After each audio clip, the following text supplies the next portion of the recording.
What's up, guys? Zero Tractor here, back with another video, and we are jumping straight into the action today. I'm at a consignee. I got here last night around 7 p.m. We're down south in Alabama specifically, and I have a load of drywall here. Picked it up north, but I have a problem right now, as you guys can probably see and tell from me wearing this raincoat, is that it is raining right now.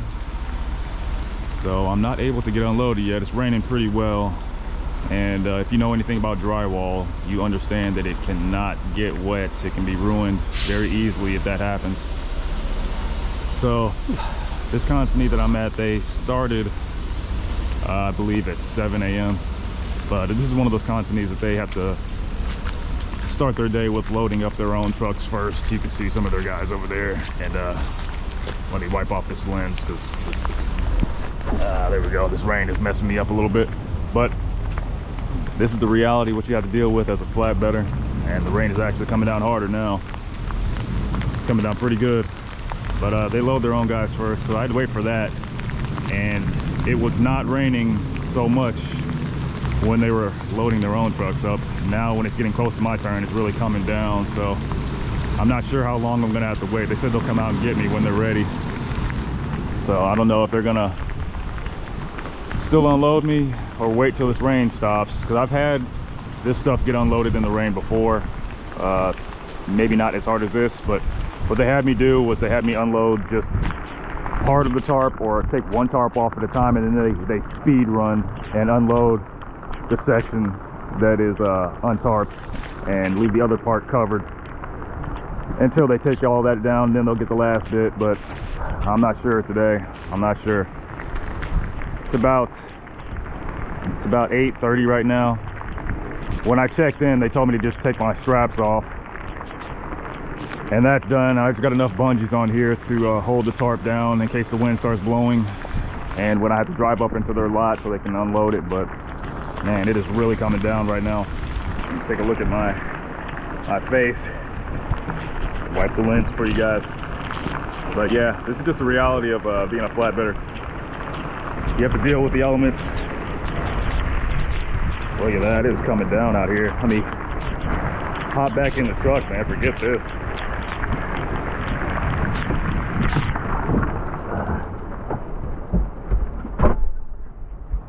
Whew.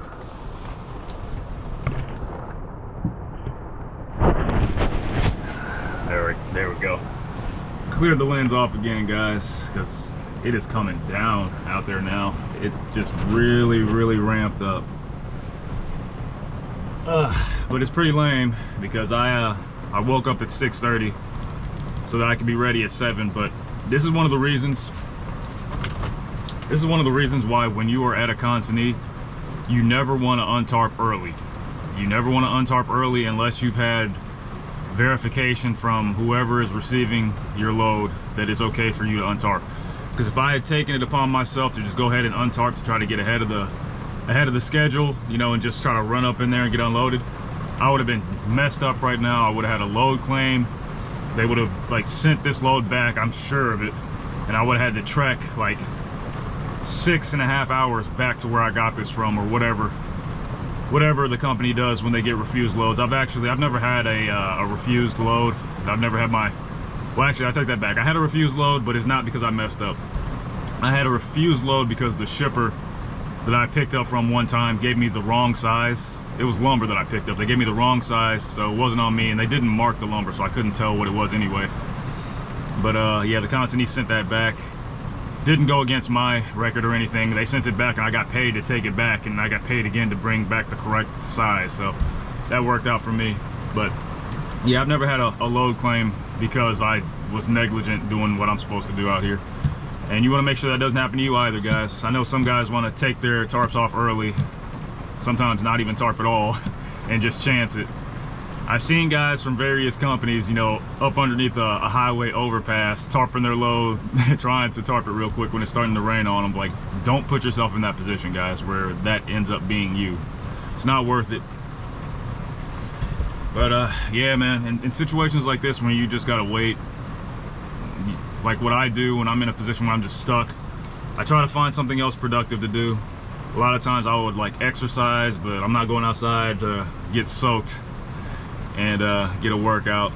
So there's limited things I could do inside the truck as far as exercising, but I would normally, you know, go ahead and prepare my food, make phone calls if I need to respond to emails, or if I have some other, you know, work that I do outside of trucking, I can do that during my downtime, so I'm not feeling as though my time is being completely wasted because I can't get any traction.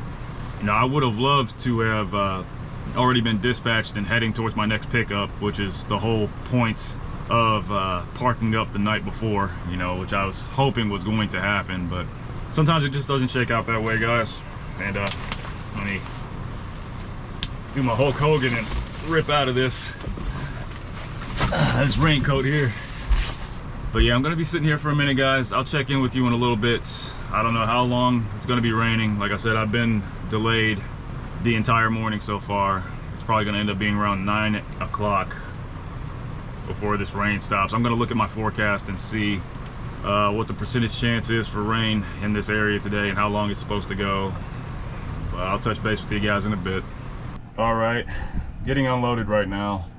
And I need to get a lottery ticket or something, because just like I predicted, right at 9 o'clock is when the rain tapered off, and it's not raining right now, or it's barely sprinkling. It's the perfect time to get unloaded, so I did not record myself taking the tarp down because I was doing a speed run to hurry up and get that tarp off when they gave me the clearance to come up here. I wanted to hurry and get the tarp off, take both tarps off, take the plastic off, so at that point they have to hurry up and unload me. They can't do some stuff where like they take half of the load off, it starts raining again, and they're like, we're gonna wait till the rain stops so we'll get the rest of you. No, I've been waiting long enough, took all of that off, so now the pressure is on them to go ahead and handle the business and do their job. So I'm getting a late start to my morning just because it's 9:30 now. They still got some, you can see back there, there's still some on that side as well as on the other side of the trailer. But I think the rain's gonna stay away for a little bit at least. I looked at the forecast, it says it's supposed to be raining all day today in this general area, and it's like a high percentage chance of it raining. So I definitely want to hurry up and get out of here and get unloaded, so I'm not stranded here for any longer than I have been. But on a positive end, I reached out to the detainment team, you know, to see if this consignee pays for detention, and they do. So I'll definitely be applying for that, or it's not really applying. I just got to log it in because they already confirmed that they do pay detention here. So I just got to send in my macro for the time that I've been sitting here, so I can get paid. Because unfortunately, with this company, excuse me, with this company, like not every single shipper or consignee pays for detention. I don't know how the contracts are worked out, if it's just like a thing if the shipper or consignee agrees to pay it, or, you know, they have, you know, a contractual obligation like that they have established when they, you know, acquire the contract. I have no idea, so you'd have to ask somebody else on that. But all I know is that I do not get paid detention 100% of the time. Some people pay it, some people don't. So I am out here to get paid for all of my effort and my time. So unfortunately, not able to get it every time with this particular spot. But we're getting it today, and I'm not sure where they're gonna send me next. I know there's a couple of places that are within an hour or so of my location. I think there's like a rolled roofing place around here, and I don't know if a shingle place possibly. Outside of that, I think I'd have to head back into Tennessee or something to get to the closest place that I know of outside of the places that I previously mentioned. But the drag with getting unloaded a little bit later in the morning, and it's not too bad, it's like mid-morning, it's like 9:30 like I said, but the drag about that is all of the fresh freight goes out in the morning. And wait, hold on, let me get back with you guys. All right, like I was saying, all the fresh freight goes out in the morning, so the drivers that are unloaded first are gonna have first dibs on that, at least in the beginning of the week. You know, towards the end of the week, not as much, because if you're going home, they have to start giving you directional freight. You know, like Thursday and definitely Friday, they have to give you something that's going to get you in the radius of home or running through the house. But earlier in the week, like Monday through Wednesday, you know, it's first come, first serve. So you definitely want to be on the load board as early as you can be, so you get the freight that either requires you to drive the least amount of miles for the most pay, or is the most pay in general, and you got the spare time to drive out farther to go get rid of something and still be able to make it back to your home location by the end of the week. But you know, that part was out of my control. Mother Nature wanted to water the ground a little bit today. But another thing with some places, and this is the first time I've ever seen this, but I don't know if you can see that sign right there that I'm pointing at, but it says deliveries, truck drivers need to assist with unloading. Now for a place like this, you know, if you have drywall, that's just the lifts, the little white platforms that are underneath the drywall that elevate them from the deck of the trailer. You know, usually the operator will take the drywall off, and then you'll take the lifts and put them on top of the drywall so they can stack it up on top of itself when they take it into their warehouse. Now that part's not unusual. You know, I usually help with that anyway, but I just think it's funny when they have signs like that, but nobody helped me roll up my tarps, nobody helped me pull them down, nobody helped me with anything, but they want the driver's help. That's just funny. I don't really I don't expect help with any of that stuff. You know, I'm fine doing it on my own, but this is my thing. Like, don't request things of other people that you are not willing to provide yourself. I don't think that's too much to ask. But we're almost done. That's neither here nor there. I'll get off my soapbox about that. I haven't put in my empty yet, just because I want to make sure they're completely finished and I can get out of here smoothly, and then I'll go ahead and put it in unless they have like one or two of those drywall stacks on there, and we will see where I'm going. But I'll check in with you guys once I know. All right, completely unloaded now. It's close to 10:30 in the morning, and I have my dispatch now. It is unfortunately a long drive to go pick up today's load. It's like right around 3 hours of a bounce to go pick it up. Yeah, like 144 miles. Not convenient for me. For one, that's a long drive, and also I don't get paid for the bounce miles unless it's 150 tracked miles on TMC's end, so 6 miles short. I'm sure that's not a coincidence. I'm sure they try to do that as often as they can. I would be certain of that. You know, any corporation is going to try to minimize expenses, i.e. paying the driver. But nothing I can do about that while I'm in this current position. We're going to go ahead and do it. The load itself pays pretty well. It's going to be a 2-day move, really, because I'm not going to have enough time to go pick it up. It's like a 13-hour round trip. Well, not round trip. It's a 13-hour trip in total, because it's going to be 3 hours to pick it up, and then like 9 hours and some change, I think. What is it going to be? Just what I clocked. It's clocking is 10 hours after I pick the load up to go deliver it.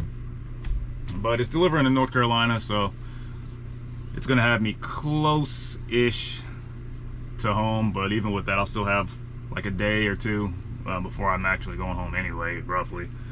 So we're going to go ahead and do what we need to do. And I'm picking up some more drywall. I just got rid of drywall, and I'm gonna go pick up some more right now. But for what I'm doing out here, I don't really care what it is that I'm picking up. I more so care about what I'm getting paid to pick it up. That's the important thing to me. So we're gonna go ahead and get along, guys. But the unfortunate thing about this, or the thing you got to keep in mind, like I told you, I woke up at like 6:30 to go ahead and check in, or get ready to check in at this place so that I could get unloaded quickly before the rain started. That didn't work, just because they had to unload or load up their own drivers first. So with me still having the majority of my clock left, but having to sit here and wait, on paper I have a full work day available to me on my clock, since I haven't driven around anywhere. But my body has been awake for like 4 hours already, and I'm going to be awake for a while longer, you know, depending on how late I choose to drive with this load I'm going to pick up. So that's just something you got to keep in mind when you're out here being an over-the-road driver trying to maximize your clock. That's why it's important to make sure that you get the proper amount of rest at night or during the day, whenever it is that you sleep, when you're taking your 10-hour break or your 8-hour break. Make sure that you're actually getting sleep, because the last thing that you want to do out here is actually be out here behind the wheel tired, because you never know what your workday is going to have in store for you. You know, you could have delays that require you to stay up later and work than you were planning on. So I'm fully rested right now. I got a good night of sleep. I usually do. I'm pretty good about that. So let's go ahead and knock this out. I already did my pre-trip earlier before it started raining. So I'm gonna go ahead and drive these 3 hours, and I will check in with you guys once I get to the shipper. It's going to be a trailer swap, I'm thinking. I'm gonna be picking up a preload and trailer swap this one, which, funny enough, I did a trailer swap to get the load that I just delivered yesterday. So trailer swaps can be hit or miss. The place that I'm going to, I can't recall if they strap the load during the preload for you or not, or if I'm gonna go ahead and have to strap it myself. Well, I'm not gonna waste time thinking about that. I'll find out when I get there. I'll check with you guys in a few hours. All right, I'm here at the shipper. Like I said, out in here in Tennessee. And a couple things I wanted to mention while I'm out here. For one, I hate coming here because of this dirt lot. Today it's not too bad, but if it had been raining here as badly as it was raining where I came from, this whole lot would be nothing but like melted chocolate ice cream mud, and you would track it all in your truck. I've been through that before coming to this place, but it's pretty dry here. It was just lightly sprinkling and it stopped, but still gets a little dirty in the truck. I'd rather have it be dirt that I can sweep up versus mud that I have to wait to let dry and get all tracked around. But aside from that, you can see how these different trailers are set up. All of them, well, not all of them, most of the ones that you're looking at here are TMC trailers. Now, fortunately, mine is one of these flat, completely flat brick loads. Well, they're not bricks, but they're flat, like a stack of bricks. So that's going to make it really easy for me to secure. My load actually already has some straps underneath the tarp there, so I won't have to throw as many of my own. But that's the preferable way to get these stacks out here, if you're fortunate enough to get them that way. Otherwise, you might get something like this, or like that other TMC driver has right there, a really tall, high load that will also have belly straps on it underneath the tarp, that you'll have to make sure that you put your edge protectors underneath the tarp. Make sure that you're always checking if you have a preload. Check underneath the tarp if there are belly straps, because a lot of the time the belly straps will not have edge protectors underneath them if it's a preload for a lot of places. So always visually inspect every load yourself before you start tightening any of those straps down. Otherwise, you will have a damage claim on your hands when you crush down on that drywall, when you smash it, because there's no edge protectors under there. Man, it's warm and it's muggy out here because of that rain. I guess it's stretched out a little bit from Alabama to here. It's humid. But let me go ahead and hook up to this this trailer over here, and it should be relatively quick. This place, I can't just strap things down necessarily. I'm gonna hook up, and then I have to go re-weigh, or I have to weigh out on the scale that's up front to make sure that everything is copacetic. Then I will strap everything down, because I would hate to strap everything down and then find out that I'm overweight and they need to take some off. So let's go ahead and knock it out, and we can get ourselves out of here.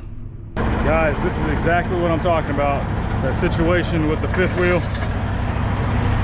Look at that. Look at that gap. I hate when this happens. This is one of the reasons why I don't like coming to this place, because that happens really frequently to me. Now, for the yard dog drivers, it's not a big problem for them, because they have a hydraulic fifth wheel that all they got to do is flip a button and it will raise or lower the fifth wheel. I don't have that luxury. I actually have to crank it up or down with my hands. Now I know you could put the lever into second gear and give it like 3 dozen extra cranks, you know, to try to get it to where you need it to be. But that's just to show you guys what can happen out here. I'm gonna go ahead and do what I need to do to get hooked up to this, and I'll catch up with you guys in a bit. Okay, I'm all hooked up here. Everything's all connected. We still got to secure the load and scale out. But I wanted to mention something before I do that, you know, just about the proper way to do your trailer swap to make sure you come out of it okay. I actually have a video about how to do a proper trailer swap the right way. I'll leave a link in the description, and I'll put a card around here, I think. Look out for that. It's definitely very valid information. It'll keep you from having any problems when you're out here doing this stuff. Now, whenever you're doing your trailer swaps, of course, always doing a pre-trip on it, just the same way that you would do a pre-trip before you get up and going in the morning, starting your day.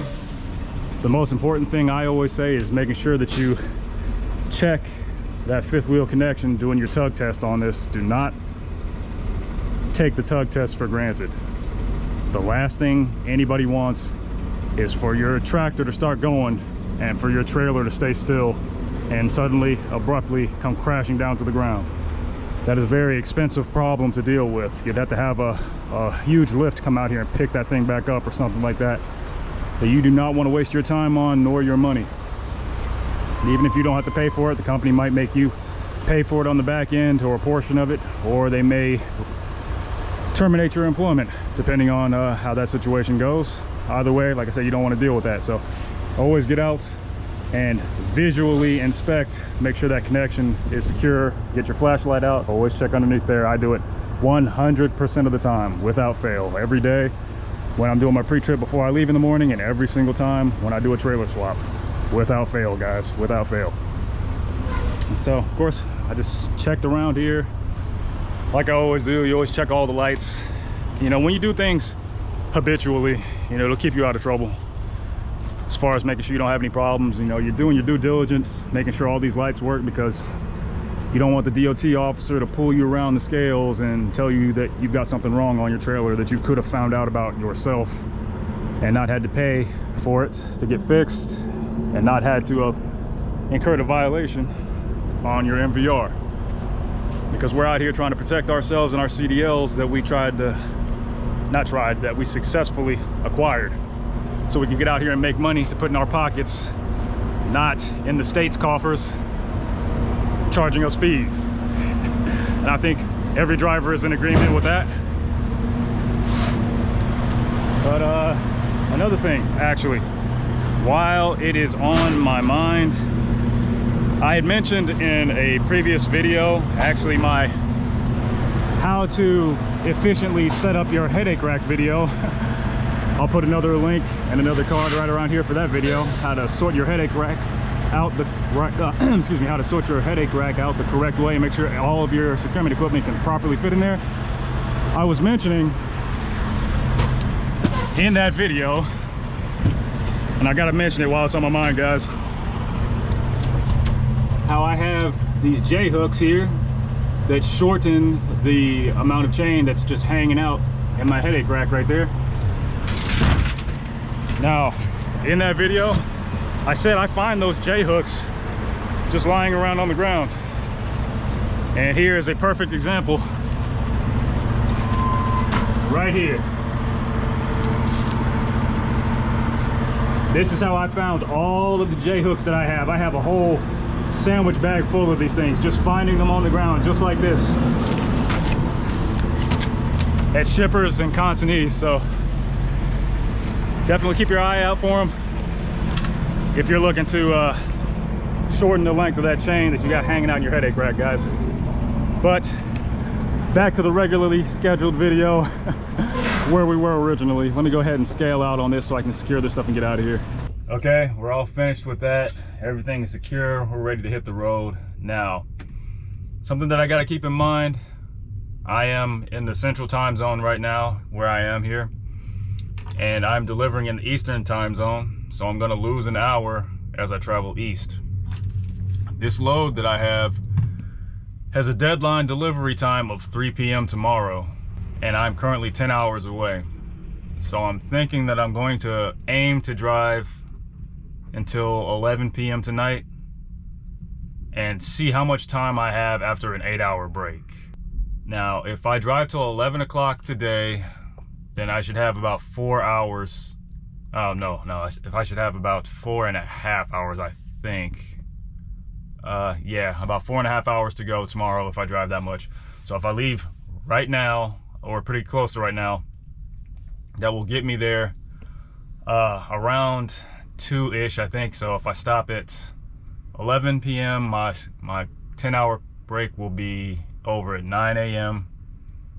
And the 8-hour break thing, I'll have to wait until tomorrow to see what I got with that. But if I do that, 9 a.m., that's 10, 11, 12, 1, 2. Yeah, it gets me right there at 2 o'clock if I don't stop for anything. Aside from a couple of load checks, and I can get this load delivered. I won't have a ton of time left over tomorrow after that. Well, it'll be about 6 hours or so, but it'll be later on in the afternoon. The good freight's probably going to be picked over. Well, for sure it's going to be picked over by 2 p.m. It'll be later than 2 p.m. actually, because that's 2 p.m. me arriving, not including the time that it's going to take to untarp, unstrap, get unloaded. Tomorrow's pickup might be not great, but what I'm getting picked up today will be a really good delivery if I can next day this. Yeah. It's just some of the stuff that I go through in my head, guys, when I'm trip planning, especially when I got something that's in crunch time. It took a little bit longer at this place than I wanted it to. Plus I had that 3-hour bounce getting here. That didn't help. But I'm gonna quit wasting time. I'm gonna go ahead and get on the road, and we will see where we are in the morning, guys, and see if we're gonna be able to make this delivery before 3 p.m. Wish me luck. What's up, guys? It's the next morning. Last night I drove until right around midnight before I parked, and that's got me in a little bit of a tricky position right now, just because the amount of time that I still have left to drive and when I need to arrive at this consignee to get unloaded. I'm about 4 hours and 25 minutes away from the consignee, and I was telling you guys yesterday how I was thinking about running a split log, you know, doing an 8-hour break and seeing how much time I got back to see if I could still make it.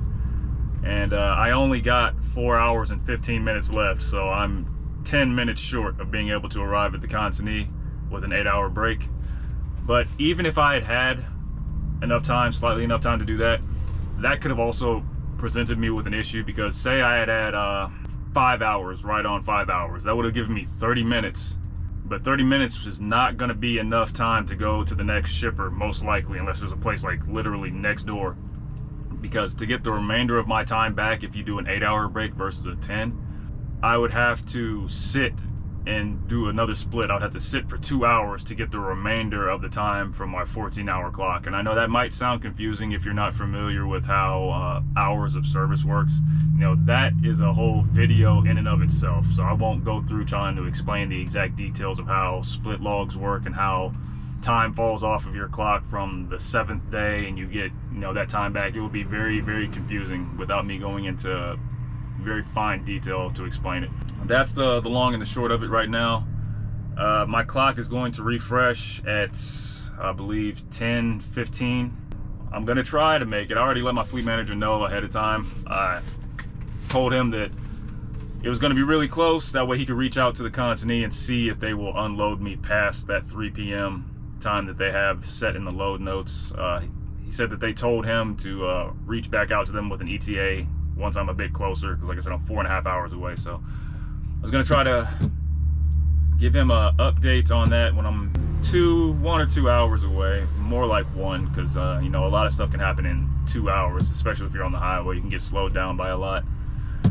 Traffic delays and all that, especially going through I-40, the direction that I'm going here. But hopefully we can get this load delivered and next day it, and we will see. I'm thinking if I'm able to deliver this load today, I will either pick up a short route for my delivery tomorrow to keep me on track, or I'm going to end up getting a pre-plan that I can hopefully drive my bounce miles to today, and then just be parked up at the shipper for loading tomorrow, and then, you know, go from there and have that be my my Friday delivery. Basically, I would love to be able to deliver this load, get another load picked up, a short one even, and be able to still deliver that tomorrow, because that's just more revenue, more money in my pocket. But just the way the time is set up, like I told you guys before, you know, when you deliver late in the day, late in the afternoon, like around 3 p.m. like I'm possibly going to today, you know, it's pretty much a done deal for picking up freight, unless, you know, there's some dedicated shippers around, or there's some leftover freight that, you know, hasn't been picked up by anybody else yet, and usually that's not the best paying stuff. So we'll see what I have going here. While I was sitting here waiting, you know, since I was already awake, I went ahead and just already did my pre-trip. You know, something I normally do. You know, I'll take care of my pre-trip ahead of time, look at everything, because I like to do my stuff a little bit ahead of time. I don't want to wait until right when I'm ready to leave. I want to go ahead and just get it all out of the way, and then, you know, you log it when you need to when you get out of here. But I'm gonna go ahead and fix my food, because I got about 20 or so minutes before my clock's gonna refresh. And in order for my plan to work, like as soon as my 10-hour clock is refreshed, I need to be like right there, like maybe like 1 minute after the 10 minutes has gone by, just to make sure my clock is completely set. But as soon as that happens, boom, pre-trip, 10 minutes sit, hit the road. After that 10 minutes is over with, gone. And I need to be like flying as fast as this truck will take me, as fast as the speed limit will allow me to go, making a beeline directly to that consignee so I can get this load off the trailer. But I'll keep you guys posted. Wish me luck. Hopefully traffic is flowing in my favor today. All right, guys, good news. We got to the consignee and they hung around to unload me. My latest appointment time was set for 3 p.m. on here, but a lot of the time at consignees, they will say that their latest receiving time is like an hour before the actual time when they close up a lot of the time, just so that, say like if their actual closing time or the end of their receiving hours will be like 4 p.m.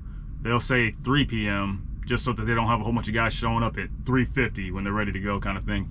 Now, that's not every single consignee, but I know I've experienced that before, and I don't know if that was the case here. Quite frankly, I don't care because I got unloaded, and that all worked out for me. I wasn't able to record any of the unload process just because I wanted to get it done as quickly as possible, since those guys hung around, you know, past 3 p.m. that was listed on here. Because I've showed up to places in the past, you know, a couple of times where I showed up like right at the time when they were about to close, and like, nope, sorry, you gotta wait till tomorrow, and I gotta sit there and wait overnight. So I didn't want to hold those guys up any more than they potentially already were. So I just did a speed run, taking all my securement down, folding my tarps up, and, you know, getting out of the way so that they could get that freight off the trailer. And I actually have a pre-plan, like I was suspecting that I may. And this pre-plan is actually only an hour and a half away. It's in North Carolina, and it's delivering in South Carolina.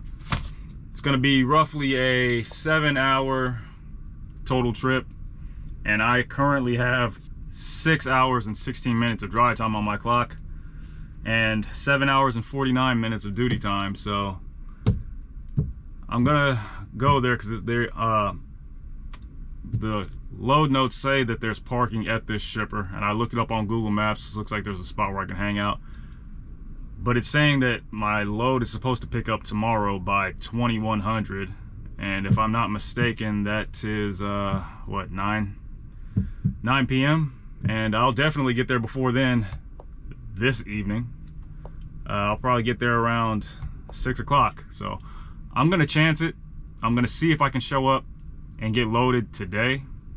Even if I do that, if I'm able to get loaded, secured, and I got to tarp this load too, if I'm able to do that, I could potentially shave off some of the drive time, because it's going to be, what, I think 5 hours roughly to deliver it. Now 5.5 hours to deliver it once I pick it up. So if I can swing it, if it's early enough in the day, if I can get loaded out of there, I'll drive a bit and be able to next day this load really early in the morning and get something else, hopefully nice.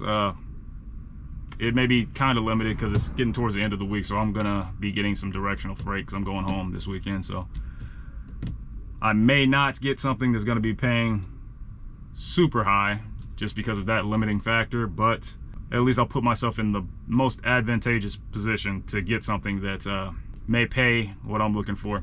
Either way, I want to go ahead and get this knocked out. You know, at the very least, I should have an easy end to my day tomorrow, because they can only send me so far away once I do deliver this next pickup. So I'm gonna go ahead and wrap this video up, guys. It's been exciting. Barely made it to get rid of this stuff, but we knocked it out, and that's how it goes in trucking sometimes. Sometimes you're able to get in there, slide in just by the skin of your teeth like I did today, and sometimes it's an epic fail. But like I said, it worked out for me today, guys. Hopefully you enjoyed being along the ride with me. I'll see you all in the next video. I'm gonna go ahead and get going to my next pickup. Wish me luck. Your Night Trucker out.